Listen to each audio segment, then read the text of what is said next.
Has Cracker Barrel gone woke? Well, I'm having trouble seeing the leap to wokeism. I know that people have apprised me the new CEO of Cracker Barrel comes from the HR wing of corporate America, that she has been involved at various times in DEI and the things that would lead one into generic, personalityless, mind-drone world of wokeism.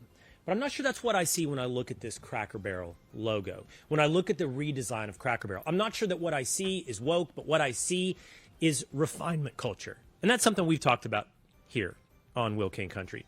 Refinement culture. The idea that over time, not just graphic design, but interior design.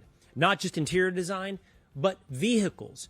And not just vehicles, but even pro sports, through the world of data and analytics and consumerism, has been pushed into generic sameness, has been refined in what people are calling refinement culture. Take a look at that Cracker Barrel logo. Tell me that doesn't look like every other logo in corporate America. The old logo is clunky. It's got personality. It's unique. And all of that personality has been drained into the plain yellow hexagon with the words Cracker Barrel. Now, I'll tell you, Cracker Barrel is not alone. Take a look at some of these corporate logos over time that have been refined into bland, generic corporate America. You can see Facebook over time and their evolution from the lowercase yearbook style font of its origins into generic copper plate, evenly spaced out Facebook.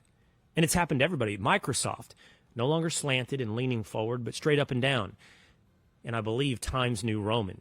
Everything begins to look the same. eBay with those offset and staggered letters. Now, plain, linear, eBay. And we could go on and on. Burberry. Burger King. The Burger King logo of your youth isn't the Burger King logo of today. Warner Brothers, Post-it notes, Frito-Lay, Dunkin' Donuts.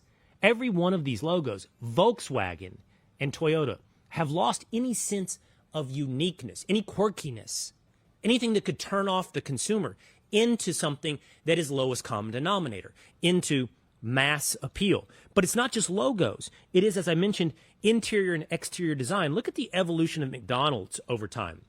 For any of you watching on YouTube or on Facebook, you can see, if you're listening on Spotify or Apple, you can remember the way McDonald's looked in your youth. In the 1990s, it was cluttered, it was messy, there was characters all over the place. Hell, there existed Ronald McDonald. What happened to Ronald McDonald? What happened to Grimace? What happened to the Hamburglar? And look at the evolution through time. Through the 2000s, you still got the pitched roof, but all the personality has been lost from the outside. And now in the 2020s, if you drive by a McDonald's today, what does it look like? Well, it looks like every other fast food restaurant or strip mall in America. It's a plain, modernized box with some arches and the word McDonald's across the front. No pitched roof. It looks like it could be a Gap. There would be no difference if you were driving past a McDonald's or a Gap. But again, as I mentioned, it's not just design on the interior and the exterior. What do you think has happened to cars? If you're not old enough to remember, in the 1970s, it was as likely you ran into someone driving a yellow Datsun as you would seeing them drive a black Cadillac. Forget the brands. I'm talking about the car color. In the 70s, you had yellow, you had green, you had red. Take a look at the number of selections of car colors over time. We're basically down. I believe over 70% of the market is either some version of black, gray, or white. Under gray, you would include silver. Where are the red cars? Where are the blue cars? Where are the yellow cars? The green cars are basically gone. We're refining this. Why? Well, because most people want to buy black, white, or gray. So we got to make them all black, white, or gray. And I get it. You want to make money. You want to play to the consumer. You're refining. And we're refining everything into sameness. The most fascinating example of this might be actually professional sports. As we get better at professional sports, basketball, soccer, you figure out which plays work, which designs work. Everybody copies one another. And before you know it, 50% of the shots in the NBA are taken from the three-point line. And every game looks the same. That, I think, is what's happening to Cracker Barrel. Time's up, Will. They are refining themselves into no personality, into generic corporate America. Take it away, Tinfoil Pat. Now people are outraged, Will, just like with everything. People are outraged. Oh, boy, are they. There are now male cheerleaders in the NFL. And people are not taking kindly to it. Other people are wondering, hey, where's the outrage about male cheerleaders in college sports? But what's your take, Will? So this entire controversy around the Minnesota Vikings male cheerleaders at first strikes me as uninteresting. I'm just not that interested in a huge food fight over something that I love, which is football, college football, the NFL. But the more this issue is shoved into our face, the more it needs an honest conversation about why someone would be outraged about male Minnesota Vikings cheerleaders. Let us submit. Male cheerleaders have been a part of football since its beginning.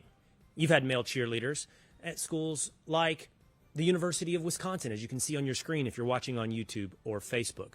You've had male cheerleaders at schools like Texas A&M for years, the Yell Leaders, who have been the subject in Texas of some light ribbing.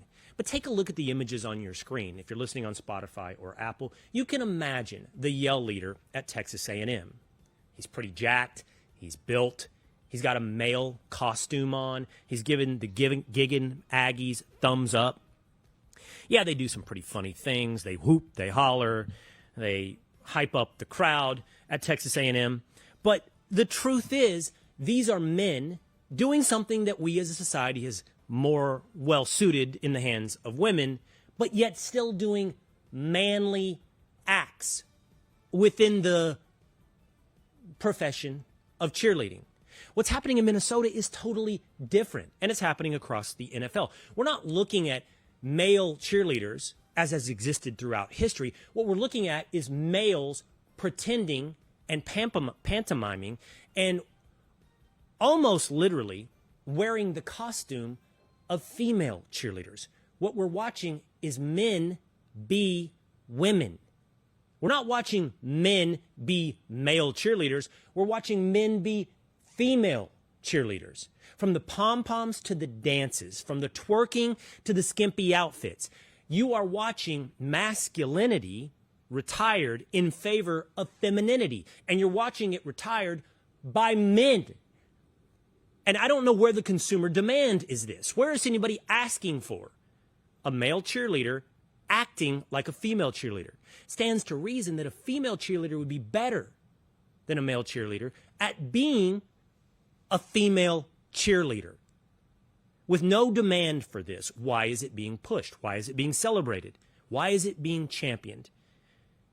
And for the PC bro sports guy out there that says that we're simply looking for cultural issues to divide America as we set off on one of the things that actually unites us and we love, which is professional football, why do you always focus on the reaction?